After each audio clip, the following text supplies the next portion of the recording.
Animal ka ba? Kala mo si TJ, no? Abaw, sorry Lord. Idol ko abi si TJ. Amo pa daw na-addict ko sa iya. Na-addict pang ko sa mga animal ka ba?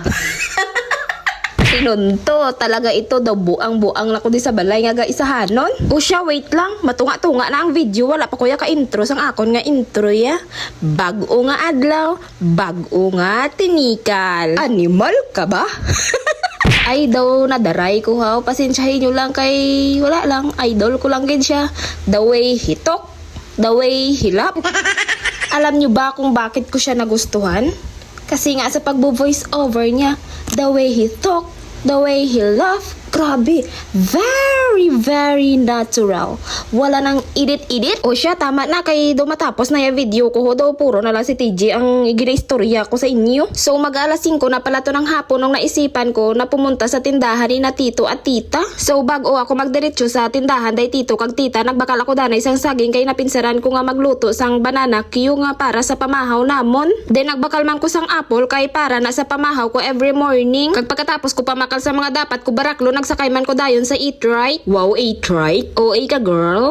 Kagbali, naghulat-hulat lang kami di gamay minuto ang mapuno ang Eat Right kay dapat mapuno gid antes maglakat. Kag flex ko lang ning dala-dala ko nga ikubag sang Pure Gold ho. Ang unod sini mga Tupperware day tita. Kay every time napupunta kami dito sa kanila, pag uwi namin, ang dami nilang pinapadala. Pero okay lang yan dahil nga nakakalibre kami ng mga foods. And after pila ka minuto na biyahe, dumating na rin ako dito sa tindahan ni na tita. Kag ang ari di ang miga ko palang kag si tita, wala pa di si tito kay siguro ga prito pa sa sang karni. Then gibuka dayon sa miga ko ang dala-dala ko abi guro pagkaon ang unod gali mga Tupperware nga wala unod. Kag pag-abot ko sakto nga may nagbakal man nga customer. Amo na nga mapakunwari tadi nga naghihiwa ng karni oh. Mahiwa man lang na sa kay mamasaw ang tunto. Ate wala pa gani buhay naman no day tita, ginunahan ko na panginaon. Lugi negosyo mag-inamo malang na permi. Kag pagkatapos bakal sang customer gipanitan ko na ning mga kamote ho. Bali dala ko ni sa halin sa apartment namon kay ginbakali sa ligad sang miga ko wala lang lamon maluto. Then gibuligan man ko sang miga ko kay siya nagpanit sang saging nga ginbakal ko kagaina. Bali lutoon namon ning